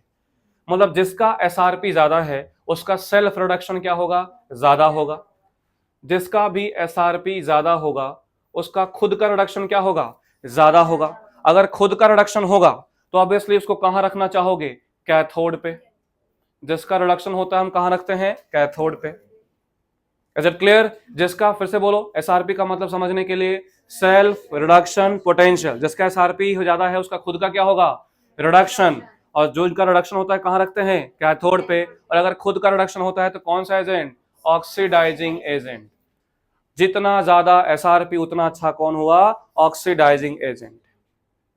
जैसे अगर मैं कॉपर का ही एग्जांपल लूं, ध्यान दीजिएगा, तो SRP of copper plus 0.34 volt होता है और SRP ऑफ SHE, ये असर्शन रीजन में सवाल आ सकते हैं, 0 वोल्ट होता है। तो यहां से अगर हम दिमाग लगाएं तो किसका SRP ज्यादा है, कॉपर का। तो कॉपर कौन सा एजेंट हुआ, ऑक्सीडाइजिंग एजेंट। किसके कंपैरिजन में, हाइड्रोजन के कंपैरिजन में। तो कॉपर अगर अच्छा ऑक्सीडाइजिंग एजेंट है तो कॉपर हाइड्रोजन को ऑक्सीडाइज कर सकता है या हाइड्रोजन कॉपर को ऑक्सीडाइज कर सकता है? कॉपर हाइड्रोजन को ऑक्सीडाइज कर सकता है। तो इसलिए ये जो रिएक्शन हम लिखते हैं कि ये संभव है कि नहीं, Cu+2HCl से CuCl2+H2। अब अगर हम ध्यान दें तो कॉपर 0 में है और यहां कॉपर चला गया +2 में, मतलब कॉपर क्या हो गया, ऑक्सीडाइज। और किसने किया, हाइड्रोजन ने, क्योंकि हाइड्रोजन खुद क्या हो रहा है, रिड्यूस। क्या ऐसा संभव है? ये पॉसिबल नहीं है कि कॉपर का एसआरपी क्या है बेटा, ज्यादा, तो कॉपर खुद क्या करेगा, ऑक्सीडाइज दूसरे को, लेकिन खुद ऑक्सीडाइज नहीं होगा हाइड्रोजन से। अगर दोनों कंपेयर करो, अगर कॉपर और एसएचई कंपेयर करो तो कॉपर एक अच्छा ऑक्सीडाइजिंग एजेंट है, मतलब कॉपर हाइड्रोजन को ऑक्सीडाइज कर सकता है लेकिन हाइड्रोजन कॉपर को ऑक्सीडाइज नहीं कर सकता। तो आपसे सीधा सवाल ये आता है कि बताइए, कॉपर को अगर मैं HCl पे रखूं तो क्या हाइड्रोजन गैस लिबरेट होगा? आंसर है नो। क्या समझ में आया? दूसरा, अगर एसआरपी बहुत कम है, एसआरपी बहुत लो है, मतलब क्या बोलोगे, सेल्फ रिडक्शन पोटेंशियल लो है, तो सेल्फ रिडक्शन तो नहीं होगा, क्या होगा, सेल्फ ऑक्सीडेशन। क्या होगा, सेल्फ ऑक्सीडेशन। अगर सेल्फ ऑक्सीडेशन हो रहा है तो कहां रखोगे, एनोड पे। कहां रखोगे, एनोड पे। और ये अगर सेल्फ ऑक्सीडेशन तो कौन सा एजेंट हुआ, रिड्यूसिंग एजेंट। कौन सा एजेंट हुआ? तो इन शॉर्ट, जिसका एसआरपी जितना ज्यादा उतना अच्छा ऑक्सीडाइजिंग एजेंट, और जिसका एसआरपी कम उतना अच्छा रिड्यूसिंग एजेंट। जैसे अगर एग्जांपल ले लो, एसआरपी ऑफ जिंक, तो जिंक का एसआरपी जो होता है वो -0.76 वोल्ट होता है, और एसआरपी ऑफ एसएचई अभी हमने सीखा कितना होता है, 0 वोल्ट। तो किसका एसआरपी ज्यादा है, एसएचई का या जिंक का? अगर एसआरपी ज्यादा है तो कौन सा एजेंट हुआ, ऑक्सीडाइजिंग एजेंट। कौन हुआ, हाइड्रोजन। मतलब हाइड्रोजन जिंक को क्या कर सकता है, ऑक्सीडाइज, लेकिन जिंक हाइड्रोजन को ऑक्सीडाइज नहीं कर सकता। किसका एसआरपी ज्यादा है बेटा, हाइड्रोजन का। और जिसका एसआरपी ज्यादा, कौन सा एजेंट, ऑक्सीडाइजिंग एजेंट। तो कौन अच्छा ऑक्सीडाइजिंग एजेंट है, हाइड्रोजन। मतलब हाइड्रोजन जिंक को क्या कर सकता है, ऑक्सीडाइज कर सकता है। मतलब अगर मैं रिएक्शन लिखूं कि zinc +2HCl can form ZnCl2 plus hydrogen, क्या ये सही बात है? तो देखो, हाइड्रोजन ने जिंक को 0 से कहां कर दिया, +2 में। क्या यह संभव है? बिल्कुल। तो अगर जिंक के सॉल्यूशन से हाइड्रोजन गैस लिबरेट हो रहा है तो ये सही है, लेकिन कॉपर के सॉल्यूशन से हाइड्रोजन गैस लिबरेट नहीं हो सकता। क्या रीजन बताया, फिर से बता दो। अगर एसआरपी ज्यादा है तो कौन सा एजेंट हुआ, ऑक्सीडाइजिंग एजेंट, तो वो ऑक्सीडाइज करेगा, होगा नहीं, जिसके कंपैरिजन में जिसका एसआरपी कम है। और जिसका एसआरपी कम है कौन सा एजेंट हुआ, रिड्यूसिंग एजेंट। कौन सा एजेंट हुआ, रिड्यूसिंग एजेंट। क्या समझ में आया? तो इस तरीके से हम इलेक्ट्रोकेमिकल सीरीज का यूज कर सकते हैं। और अगर बात करें इलेक्ट्रोकेमिकल सीरीज से निकलने वाले कुछ इंपॉर्टेंट पॉइंट्स के बारे में, तो उस पूरे सीरीज में आपको क्या दिखेगा बताओ, मोस्ट पावरफुल ऑक्सीडाइजिंग एजेंट। तो एसआरपी सबसे हाई होना चाहिए कि सबसे लो, एसआरपी सबसे हाई, वो कौन है बेटा, फ्लोरीन। अगर मैं बोलूं कि most powerful reducing agent, most powerful कौन होगा, एलआई। एसआरपी क्या होना चाहिए, बहुत कम। अब रिड्यूसिंग एजेंट एलआई को बोलूंगा कि एलआई प्लस को। ध्यान देना, अगर आप ऑक्सीडाइजिंग एजेंट बोल रहे हो तो खुद क्या होना चाहिए, रिड्यूस। और अगर रिड्यूसिंग एजेंट बोल रहे हो तो खुद क्या होना चाहिए, ऑक्सीडाइज। बहुत बड़ी दुविधा होता है कि ऑप्शन में एलआई भी दिया होगा, एलआई प्लस भी दिया होगा। तो अच्छा रिड्यूसिंग एजेंट एलआई है कि एलआई प्लस है, एलआई। क्योंकि अगर आप बोल रहे हो कि मोस्ट पावरफुल रिड्यूसिंग एजेंट, दूसरों क्या करेगा, रिड्यूस, तो खुद क्या होना चाहिए, ऑक्सीडाइज। अब ऑलरेडी एलआई प्लस जो है ऑक्सीडाइज्ड है, तो Li2+ तो बनता है नहीं, बनता है क्या, नहीं, क्योंकि वो फर्स्ट ग्रुप का है। तो अच्छा रिड्यूसिंग एजेंट बोलना किसके लिए सही रहेगा? तुमसे अगर मैं पूछूं कॉपर अच्छा ऑक्सीडाइजिंग एजेंट है कि Cu2+? Cu2+, क्योंकि ऑक्सीडाइज होने के लिए खुद क्या होना पड़ेगा भाई, रिड्यूस। अब रिड्यूस कौन हो सकता है, कॉपर के Cu2+? Cu2+ हो सकता है। अगर मैं आपसे पूछूं Cl- ऑक्सीडाइजिंग एजेंट है कि Cl2? Cl2, क्योंकि ऑक्सीडाइजिंग एजेंट होने खुद क्या होना पड़ेगा, रिड्यूस। क्या Cl माइनस और रिड्यूस हो सकता है? नहीं, Cl2 रिड्यूस हो सकता है। तो देखेंगे आप ऑप्शन में कि क्या दिया है क्वेश्चन में, क्या Cu दिया है कि Cu2 प्लस दिया, और ऐसे अमूमन हमसे गलती होता ही है, हम जल्दीबाजी में ये आंसर करके आ जाते हैं, क्योंकि हमें सिर्फ देखेगा नहीं एल्यूमिनियम है। अब एल्यूमिनियम है कि एल्यूमिनियम 3 प्लस है, ये ध्यान देना है। आई बस समझ में। हैलोजन्स की बात करूं तो पहले ही समझा चुका हूं कि अमंग हैलोजन जो सबसे पावरफुल ऑक्सीडाइजिंग एजेंट है, ये तो कई बार हम सीख चुके हैं, बताइए कौन सा है सबसे अच्छा oxidising power? F2, Cl2, Br2, I2। अब एक और चीज मैं आपसे मेंशन करना चाहूंगा, अगर SRP कम है, नो डाउट हम जान रहे हैं SRP कम होने पे कौन सा एजेंट हुआ? Reducing agent. तो अगर SRP कम है तो हम बोल सकते हैं कि रिड्यूसिंग पावर ज्यादा है, क्योंकि तभी रिड्यूसिंग एजेंट बनेगा। रिड्यूसिंग पोटेंशियल ज्यादा है, रिएक्टिविटी ज्यादा है, जिसको हम रिएक्टिविटी सीरीज के नाम से जानते हैं, एक्टिविटी ज्यादा है। तो देखो इतने नामों से जाना जाता है। अगर SRP ज्यादा हुआ, reducing power, reducing agent, reactivity, activity सब कुछ ज्यादा होगा। तो कभी कभी क्वेश्चन में ऐसा रिड्यूसिंग पावर लिख के नहीं आता है, आपको बोलेंगे कि 3 लोग हैं A, B, C, तीनों का जो इलेक्ट्रोड पोटेंशियल है वो -3 वोल्ट, 1.5 वोल्ट, -2 वोल्ट है। अब इलेक्ट्रोड पोटेंशियल का मतलब क्या दिया है बेटा? SRP। और हमें क्या पता अभी, जिसका SRP जितना कम उतना अच्छा रिड्यूसिंग एजेंट। ये दिमाग बिल्कुल फिक्स कर लो, SRP ज्यादा तो ऑक्सीडाइजिंग एजेंट, SRP कम तो रिड्यूसिंग एजेंट। तो बताओ सबसे अच्छा इसमें रिड्यूसिंग एजेंट कौन हो? A, फिर C, फिर B। मैं वो सबसे अच्छा ऑक्सीडाइजिंग एजेंट बताओ, B, C, A। सबसे अच्छा रिएक्टिविटी किसकी होगी? ACB। सबसे अच्छा एक्टिविटी किसकी होगी? ACB। क्या समझ में आया? अगर मान लीजिए एक आपके सामने एग्जांपल हो, E naught of Ag plus to Ag, ध्यान दीजिएगा इस क्वेश्चन में, इस plus 0.8 volt. E naught of zinc से zinc 2 plus is plus 0.76 volt. E naught of Cu 2 plus से Cu इज प्लस 0.34 वोल्ट। मैं आपसे पूछूं कि बताओ इनमें बेस्ट ऑक्सीडाइजिंग एजेंट कौन है और बेस्ट रिड्यूसिंग एजेंट कौन है? तो तीनों SRP हैं? बिल्कुल देख लेना है कि तीनों SRP है या नहीं कंपेयर करने से पहले, वरना वो तुम्हें हर एक पॉइंट पे कंफ्यूज करेंगे। तुम्हें सिर्फ किससे कंपेयर करना आता है? SRP से। हो सकता है क्वेश्चन में क्या दिया हो? SOP। बताइए जरा, तो ये SRP है कि SOP है? SRP। ये क्या है बेटा? SOP। ये क्या है? तो इसका अगर मैं SRP लिखूं, जिंक वाले का अगर मैं SRP लिखूं तो कितना लिख सकता हूं? -0.7 से। अब लिखना अच्छा हो गया। तो बताओ सबसे ज्यादा SRP किसका? सिल्वर का। तो सबसे बेस्ट ऑक्सीडाइजिंग एजेंट भी कौन हुआ? सिल्वर। अब सिल्वर अच्छा ऑक्सीडाइजिंग एजेंट हुआ कि सिल्वर प्लस? सिल्वर हुआ कि सिल्वर प्लस? तो अगर मैं बोलूंगा ऑक्सीडाइजिंग एजेंट तो खुद क्या होना चाहिए? रिड्यूस। तो Ag रिड्यूस हो सकता है कि Ag प्लस रिड्यूस होता है? Ag plus. इसलिए बेस्ट ऑक्सीडाइजिंग एजेंट कौन हुआ?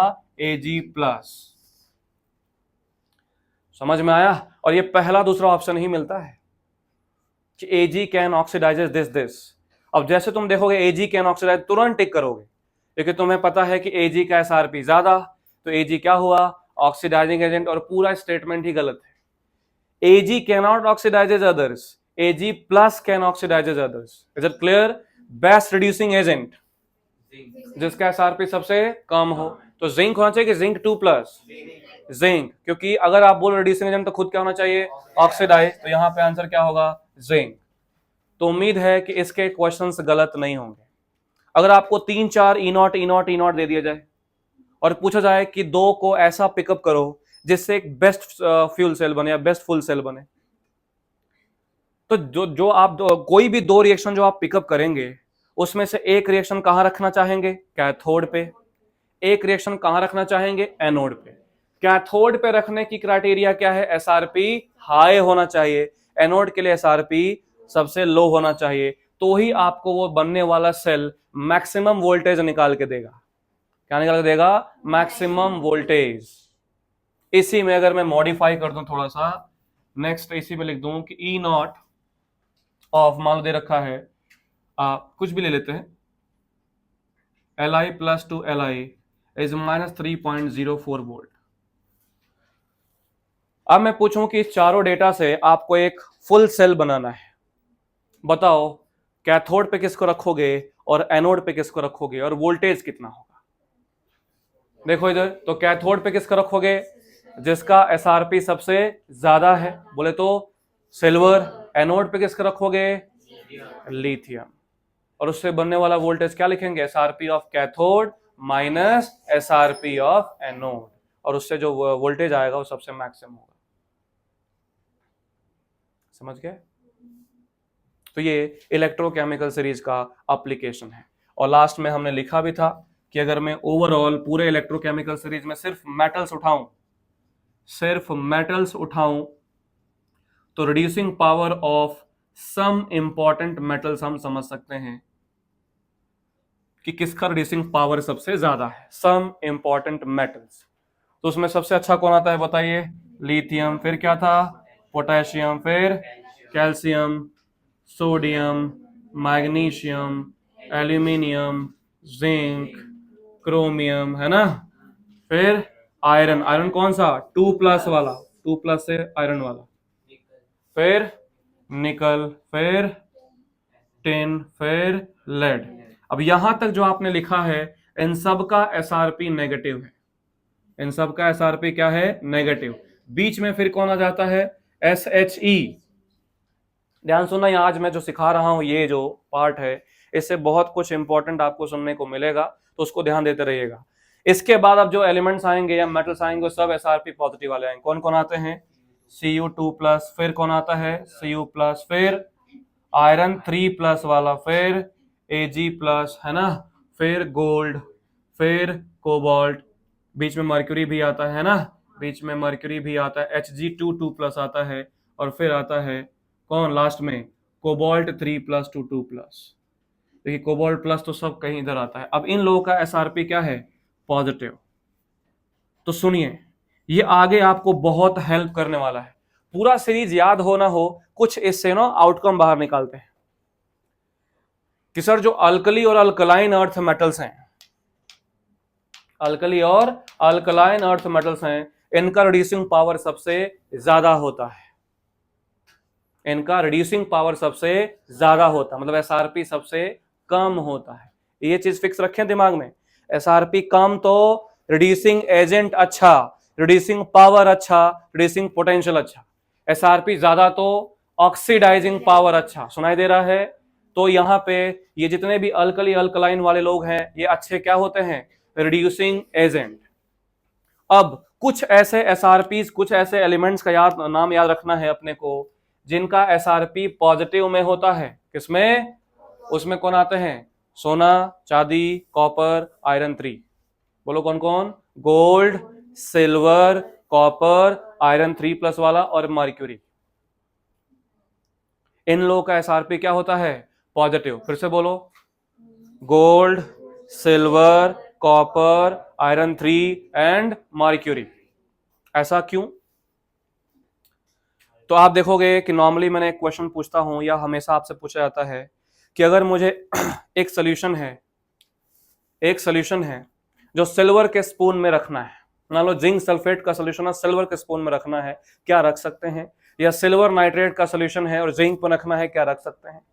तो मैं सीधे बोलूंगा कि जिस भी कंटेनर में, जिस भी पॉट में, जिस भी स्पून में, जिस भी बर्तन में आपको सोल्यूशन स्टोर करना है, बस वो उस पॉट की एक ही क्राइटेरिया होने चाहिए कि वो डिस्प्लेस ना करे। क्या ना करे, डिस्प्लेस ना। ऐसा नहीं कि सिल्वर नाइट्रेट रखा उसमें सिल्वर भगा के खुद ही घुस गया, ऐसा नहीं होना चाहिए। अब कौन डिस्प्लेस नहीं करेगा, जो बेटर रिड्यूसिंग एजेंट ना हो, जो क्या ना हो, बेटर रिड्यूसिंग एजेंट ना हो, मतलब जिसका एसआरपी ज्यादा हो, क्योंकि जिसका एसआरपी कम है वही वाले लोग क्या होते हैं, रिड्यूसिंग एजेंट। तो मैं सीधा सीधा एक लाइन बोल रहा हूं, स्पून या पॉट या कंटेनर ऐसे एलिमेंट का बना होना चाहिए जिसका एसआरपी रखे गए सॉल्यूशन से ज्यादा हो। स्पून का एसआरपी ज्यादा होना चाहिए, पॉट का एसआरपी ज्यादा होना चाहिए। मैं इसको एग्जांपल से समझाता हूं। जैसे मान लीजिए यही दोनों है, देखिए ध्यान से, मैंने पूछा कि अगर सिल्वर का कंटेनर है और इसमें जिंक सल्फेट रखा है, क्या रखा है, जिंक सल्फेट, या फिर जिंक का कंटेनर है और इसमें सिल्वर नाइट्रेट रखा है, किसको रखना, किसको स्टोर करना पॉसिबल है? तो मैं बोलूंगा कि सिंपल, जो बर्तन है, जो पॉट है, उसका एसआरपी क्या होना चाहिए, हाई। अगर एसआरपी लो हुआ वो तुरंत रिप्लेस करेगा और उसको भगा देगा। तो देखिए बेटा, जिंक का एसआरपी कितना है, अगर मैं जिंक का एसआरपी देखूं तो -0.76 है। मतलब जिंक सिल्वर को भगा सकता है कि सिल्वर जिंक को? जिंक सिल्वर को भगा देगा, क्योंकि जिंक का एसआरपी क्या है, कम। तो मतलब बर्तन तो पक्का किसका नहीं होगा, सिल्वर, जिंक का नहीं होगा। किसका बना होना चाहिए, सिल्वर का। मतलब पॉट सिल्वर का हो सकता है, ये संभव है, लेकिन ये संभव नहीं है। तो इस पूरे डिस्कशन को मैं एक ही बॉटम लाइन में फिनिश करता हूं कि जो पॉट है उसका एसआरपी रखे गए सोल्यूशन से ज्यादा होना चाहिए। तो ये बार बार अपने दिमाग में पिच करो कि जिसका एसआरपी कम वो रिड्यूसिंग एजेंट, जिसका एसआरपी ज्यादा ऑक्सीडाइजिंग एजेंट। एग्जाम में सिर्फ तुम रहोगे, मैं नहीं रहूंगा उसको पोस्ट करने के लिए। तो जिसको भी ऑक्सीडाइजिंग एजेंट बोल रहे हो, रिड्यूसिंग एजेंट बोल रहे हो, back of the mind check कर लो कि अगर मैं इसको ऑक्सीडाइजिंग एजेंट बोल रहा हूं या बोल रही हूं तो पीछे रिड्यूस हो रहा है कि नहीं, और अगर हम इसको रिड्यूसिंग एजेंट बोल रहे हैं तो ये खुद ऑक्सीडाइज हो रहा है कि नहीं। क्या क्लियर हो गया? बिल्कुल। तो अब ये बेसिक जो इलेक्ट्रोकेमिकल सेल का होता है, डेनियल सेल का, समाप्त होता है कि डेनियल सेल क्या होता है, उसको रिप्रेजेंट कैसे करते हैं। और जो जिंक और कॉपर का जो हमने एसआरपी चेक किया था, जिंक और कॉपर का जो एसआरपी हमने चेक किया था, उसमें वो एसआरपी आता कहां से है, उसके लिए है इलेक्ट्रोकेमिकल सीरीज। अब एक छोटा सा सेगमेंट, लेकिन इंपॉर्टेंट सेगमेंट जो हम सीखने जा रहे हैं वो देखिए।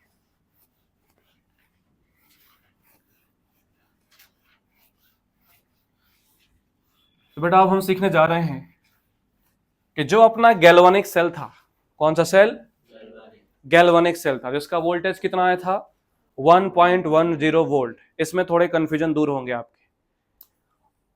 हम यहां पे सीखने जा रहे हैं एनालिसिस ऑफ गैल्वेनिक सेल या वोल्टेइक सेल या Daniell cell whatever through external circuit, through external circuit. तो अपने पास ये डेनियल सेल था या गैल्वेनिक सेल था, राइट साइड में कॉपर सल्फेट फिल किया गया था, लेफ्ट साइड में जिंक सल्फेट फिल किया गया था। देखते रहिएगा। इसके इलेक्ट्रोकेमिस्ट्री की एक अच्छी बात और एक बुरी बात है। अच्छी बात क्या है कि अगर आपको सिर्फ फॉर्मूला और तरीका पता है, मतलब एक क्वेश्चन आपने अगर एक बार भी किया हुआ है तो आपसे गलत नहीं होगा। और यही बात इसकी बुरी भी है, that gives you the over confidence. वो छोटा सा माइन्यूट सा डिफरेंस लगाएंगे, खाली माइनस, तो आपके दिमाग में हर वक्त एसआरपी एसआरपी एसआरपी चल रहा है। वो दो लोग एसआरपी देंगे, दो लोग एसओपी देंगे, और तुम्हें ऐसा लग जाएगा कि चारों एसआरपी है। ये सबसे बड़ी समस्या है। और प्रॉब्लम भी यही है कि अगर मान लीजिए मैं हर बार बोलता हूं कि दो ही क्वेश्चन अगर बनते हैं और वो दो भी इससे आ गए और गलत हो गया, तो इस पूरे चैप्टर के पढ़ने का कोई मतलब नहीं है।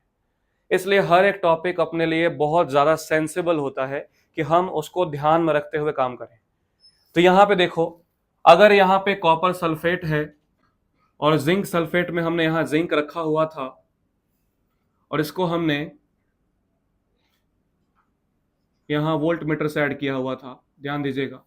अब मैं इसके बाहर एक एक्सटर्नल सर्किट लगा रहा हूं। क्या लगा रहा हूं? External circuit. यहां पे एक ई एक्सटर्नल लगा रहा हूं,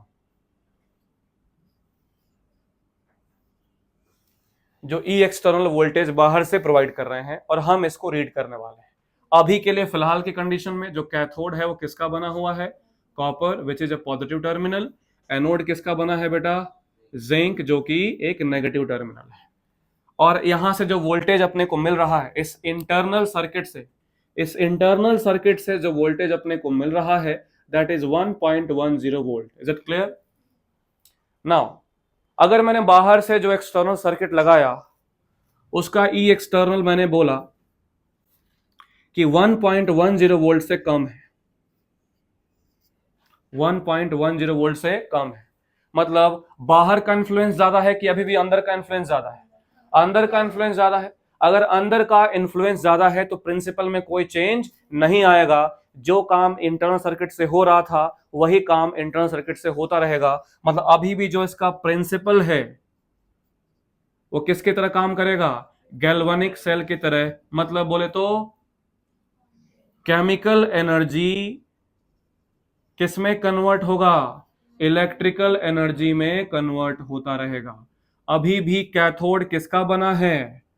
कॉपर का, जो कि पॉजिटिव होगा, और एनोड के कौन एक्ट करेगा? जिंक, जो कि नेगेटिव होगा। इलेक्ट्रॉन का फ्लो जैसे हो रहा था वैसे ही होगा, जिंक से कॉपर, और करंट का फ्लो जो होगा वो कॉपर से जिंक। मतलब अभी कोई बदलाव आपको देखने को नहीं मिला।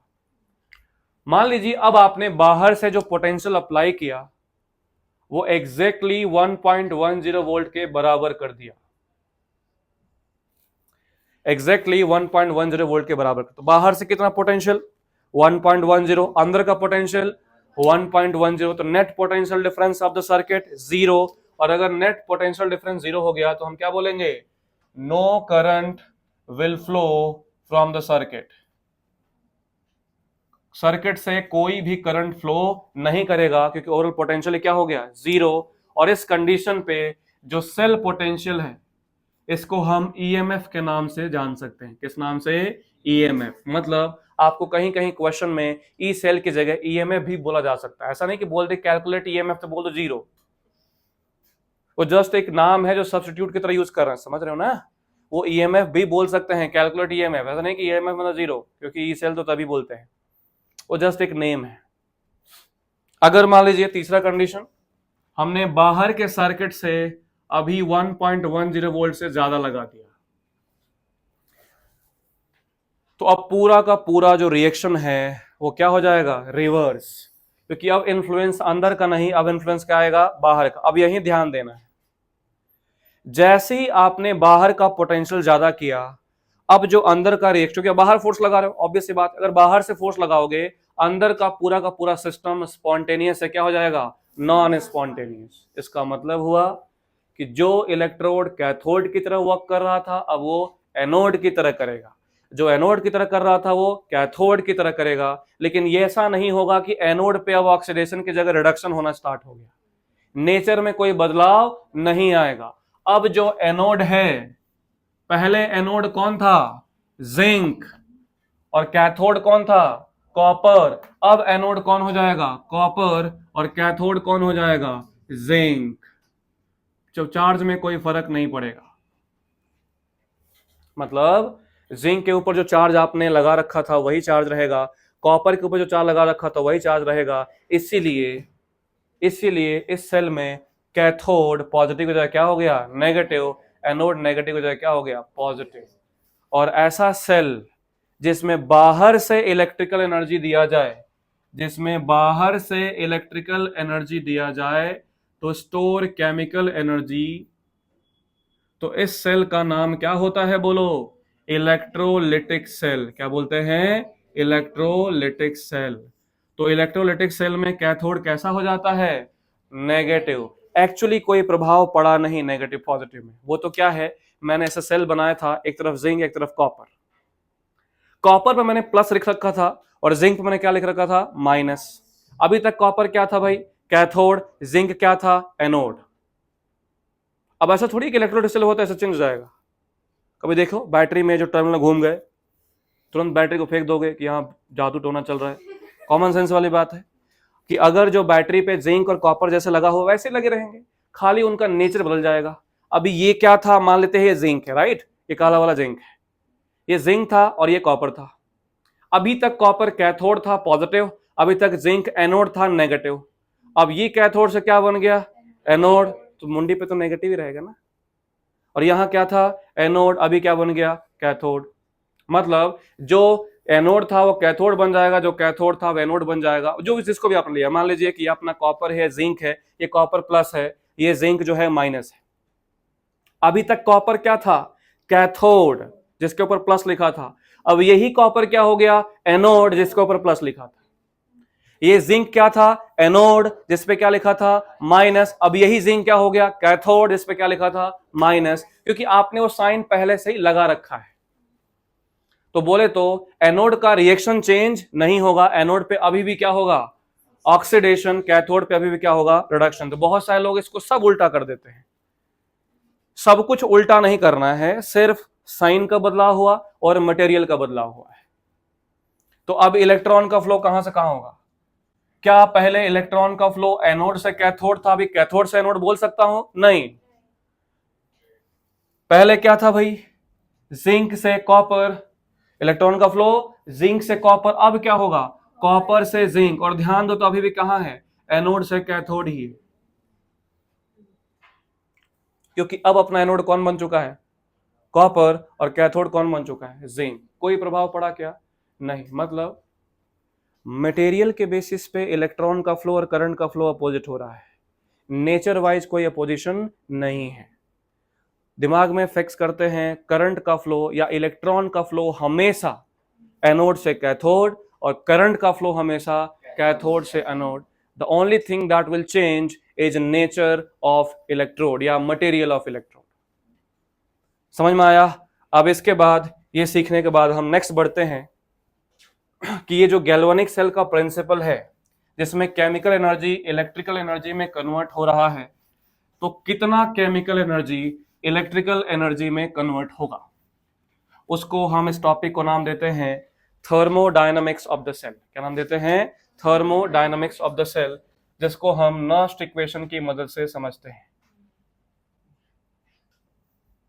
इसमें हमें नर्स्ट इक्वेशन सीखना है।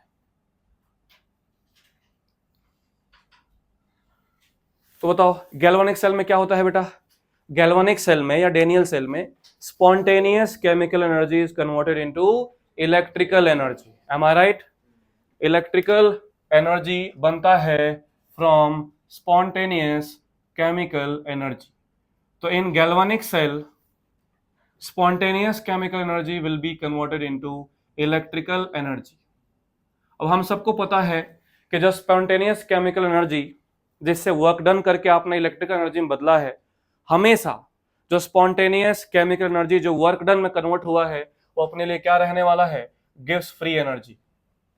Gives free energy is that available energy to do useful work. तो वर्क डन किससे हुआ होगा भाई? गिव्स फ्री एनर्जी से। अब स्पॉन्टेनियस है कि नॉन स्पॉन्टेनियस? स्पॉन्टेनियस। तो स्पॉन्टेनियस रिएक्शन के लिए डेल्टा जी हमेशा क्या होता है? नेगेटिव।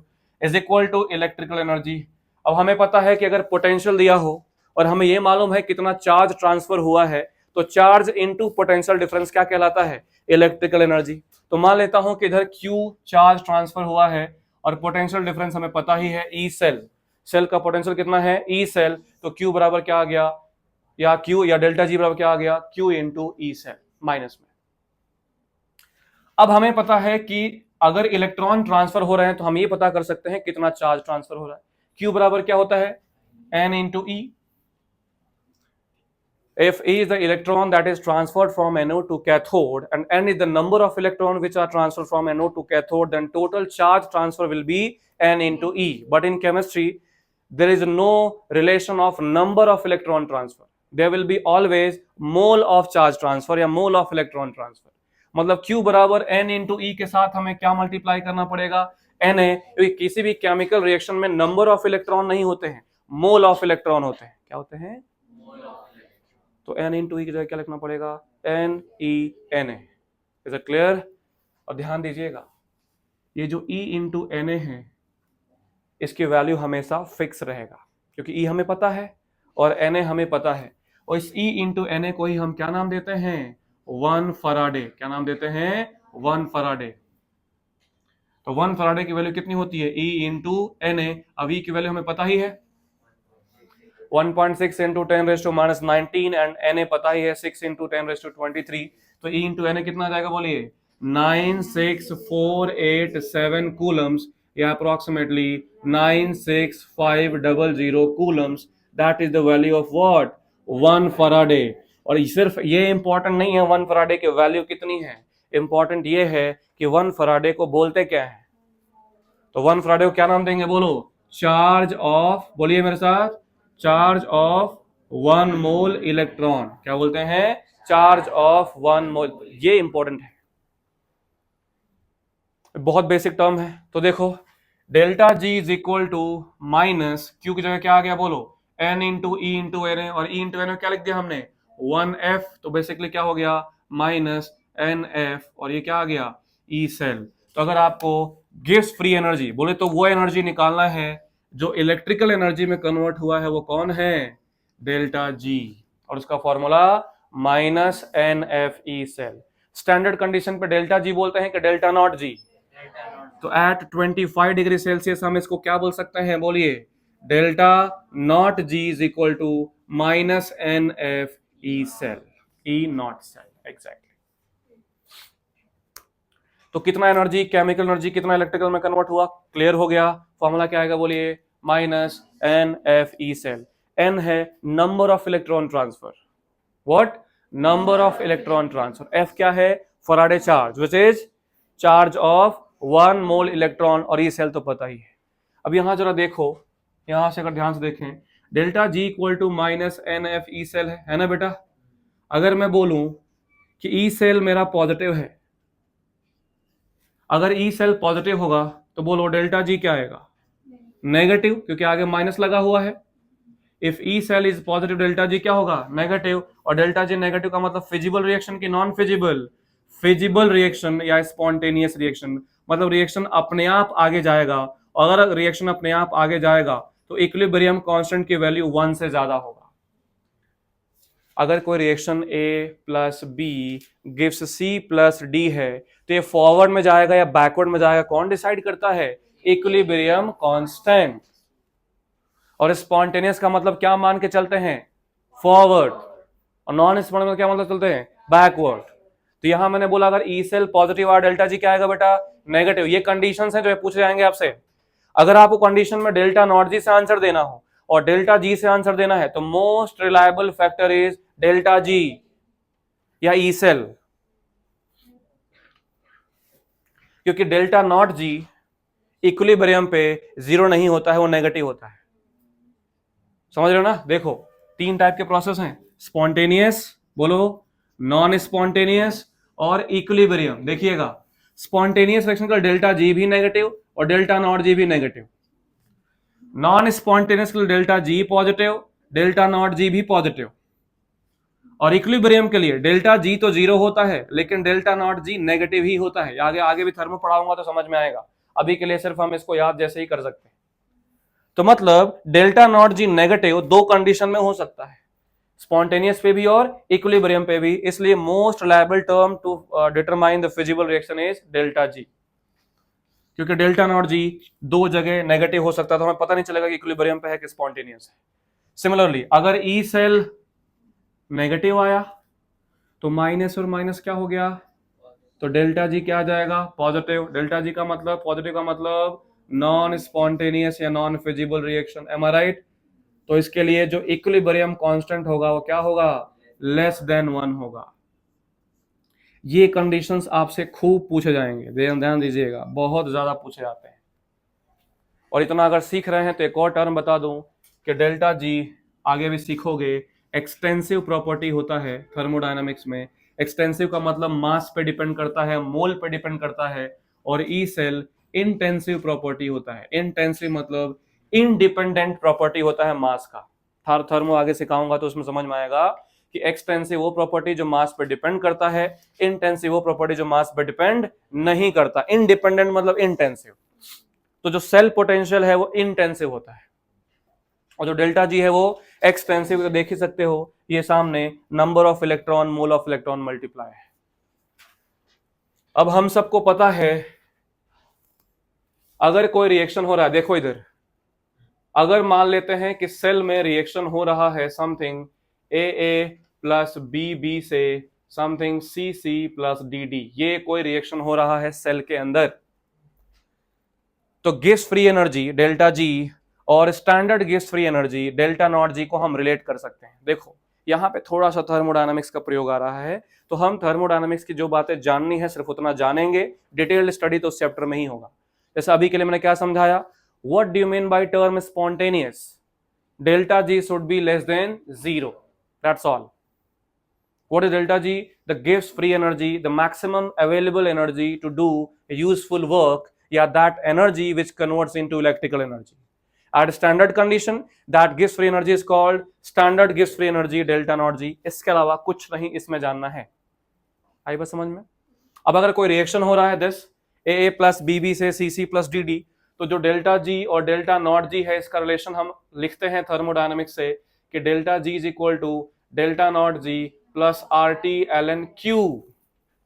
और बेटा जी जो क्यू है उसको हम नाम देते हैं रिएक्शन कोशेंट। क्या बोलते हैं? रिएक्शन कोशेंट, जो होता है concentration of product upon concentration of reactant. बताओ इसमें प्रोडक्ट कौन है? C and D.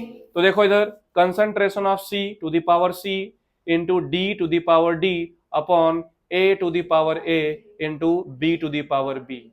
मतलब जो रिएक्शन कोशेंट होता है वो होता है कंसंट्रेशन ऑफ प्रोडक्ट, बोलो concentration of product each raise to the power of there balancing मोल। जहां सामने जो भी नंबर्स होंगे 2 3 4 वो स्क्वायर या क्यूब में जाएगा, और अपॉन कंसंट्रेशन ऑफ रिएक्टेंट जो भी होगा वो पावर में जाएगा। तो क्यू लिख लोगे। अब हमें डेल्टा जी का फॉर्मूला पता है, बोलो क्या? Minus N F E cell. Delta not G पता है, बोलो क्या? Minus N F E naught cell. तो अगर मैं माइनस एन एफ डिवाइड कर दूं तो अपने सामने फॉर्मूला आ जाएगा, बोलो E cell is equal to E naught cell minus R T upon N F L N Q. और इस एल एन को अगर लॉग में कन्वर्ट कर दूं तो E cell is equal to क्या आएगा, बोलो E naught cell minus 2.303 R T upon N F log Q. और अगर बात करें स्टैंडर्ड कंडीशन पे, स्टैंडर्ड कंडीशन हमें टेम्परेचर पता है 298 केल्विन, आर की वैल्यू पता है 8.314 जूल पर मोल पर केल्विन, फराडे चार्ज की वैल्यू पता है 96500। अगर सारा वैल्यू पुट करके सॉल्व करते हो तो मॉडिफाइड इक्वेशन जो आता है E cell is equal to E naught cell minus 0.059 upon N log Q. This is called modified Nernst equation. ये अपना नस्ट इक्वेशन है और ये भी नस्ट इक्वेशन है। ये जनरल कंडीशन का नस्ट इक्वेशन है और ये स्टैंडर्ड कंडीशन का नस्ट इक्वेशन है। इस नस्ट इक्वेशन के यूज करके आप बता सकते हो कि ई नॉट सेल से कितना ज्यादा या कितना कम पोटेंशियल है अगर अपने को कंसंट्रेशन गिवन हो। क्या गिवन हो? कंसंट्रेशन। देखो ई नॉट सेल तो निकालना आता है पहले ही, E naught of cathode minus E naught of anode. लेकिन E naught cathode minus E naught anode में जो आप सेल निकालते हो, पोटेंशियल निकालते हो, स्टैंडर्ड सेल पोटेंशियल है। वो कंसंट्रेशन पर डिपेंड करता है कितना कम या कितना ज्यादा होगा। तो फिलहाल के लिए ये आ गया नस्ट इक्वेशन जिसको हम सॉल्व कर सकते हैं। This is called. तो इस पूरे टॉपिक से ये फॉर्मूला, ये रिलेशन और ये फॉर्मूला इंपॉर्टेंट है। तो डेल्टा जी का फॉर्मूला बोलो minus N F E cell, delta not G का फॉर्मूला बोलो minus N F E naught cell, और नस्ट इक्वेशन बोलो 59 into log Q. Clear? Problem है इसमें, फॉर्मूला आना और आंसर आना दोनों अलग अलग चीज है।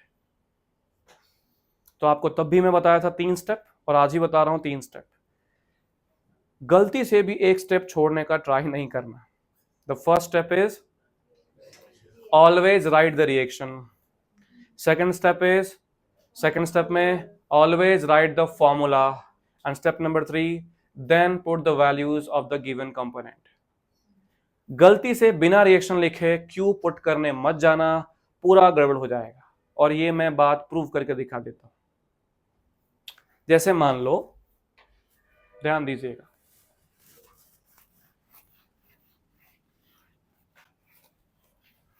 तुम्हारे सामने एक क्वेश्चन दिया गया, प्लीज देखिएगा। क्वेश्चन है कि अपने पास रिएक्शन है एक, कोई सा भी ले लेते हैं, चलो एक सेल है Cu solid dipped in an electrolyte Cu2 plus having concentration 0.01 molar, connected via salt bridge with another electrolyte having Ag plus of concentration 0.001 molar, connected through a silver electrode. This is cathode or anode? What is this? Cathode, and left side is anode. E not they रखा है Cu2 plus से Cu का 0.34 volt, E not they रखा है Ag plus से Ag का plus 0.8 volt, and you have to find out the cell potential. अब जब भी ऐसा क्वेश्चन आया, first of all write the equation. अभी तो मैंने आसान किया है। अगर मैंने निकल और एल्यूमिनियम दे दिया तो निकल पे चार्ज क्या होगा +2, एल्यूमिनियम पे चार्ज क्या होगा +3। दोनों का रिएक्शन लिखोगे तो एक में 3 मल्टीप्लाई करना पड़ेगा, एक में 2 मल्टीप्लाई करना पड़ेगा। इलेक्ट्रॉन कितने हो जाएंगे 6, कितने हो जाएंगे 6। तो यहाँ पे लिखो एनोड का रिएक्शन, पहले क्या लिखेंगे फर्स्ट स्टेप में क्या लिखेंगे रिएक्शन, फटाक से बोलो। एनोड पे क्या लिखेंगे Cu gas Cu2++ 2 electron. Cathode पे Ag+ नहीं 2Ag++ 2 इलेक्ट्रॉन से 2Ag, क्योंकि जब भी रिएक्शन लिखेंगे electron must be cancelled out. तो यहां से क्या मिल गया बोलो Cu+2Ag+ गिव्स 2Ag+ Cu2+। अब जो आयंस होते हैं वो एक्वस फॉर्म में होते हैं और जो कंपोनेंट होते हैं वो सॉलिड फॉर्म में होते हैं। और क्यू में रिएक्शन कोशेंट में कभी भी हमें सॉलिड फॉर्म का एक्टिव मास नहीं लिखना है, सॉलिड का कंसंट्रेशन यूज नहीं करना है। मतलब अब लगाऊंगा मैं फॉर्मूला। फॉर्मूला क्या है बोलिए, E cell is equal to E naught cell minus 0.059, कितने इलेक्ट्रॉन का ट्रांसफर है 2 into log concentration of what Cu2+ का पावर 1, ये नहीं लेना है क्योंकि ये सॉलिड है, अपॉन ये लेना है क्या नहीं, ये क्या आएगा Ag+ का स्क्वायर। अगर आप ये नहीं लिखोगे, ये नहीं लिखोगे तो स्क्वायर आपसे मिस हो जाएगा। अब ई नॉट सेल पहले निकाल लेते हैं। तो ई नॉट सेल निकालूंगा तो E naught cathode minus E naught anode. SRP of cathode कितना है 0.8 माइनस एसआरपी ऑफ एनोड कितना है 0.34, तो आ गया 0.46 वोल्ट। और यहां से अगर हम सॉल्व कर लें तो 0.46 माइनस इसको अप्रोक्सीमेटली 0.06 ले लो तो ये 0.06 by 2 that is 0.03 into log. Cu2+ का कंसेंट्रेशन कितना है 10⁻⁻²। कभी पॉइंट में सॉल्व मत करना, सीधे 10 के पावर में ले जाना। अपॉन Ag+ का कंसेंट्रेशन कितना है 10⁻³ का स्क्वायर 10⁻⁻6। ऊपर गया तो कितना हो जाएगा -0.03 इंटू लॉग 10⁻⁴। और हमने सीखा है कि log 10 का पावर x कितना होता है x ही होता है। तो 10 का पावर 4 सिंपल क्या होगा 4, तो 0.46 माइनस 0.03 इंटू 4 तो आ गया 0.46 माइनस 0.012। इसको सॉल्व करेंगे आ जाएगा आंसर वोल्ट में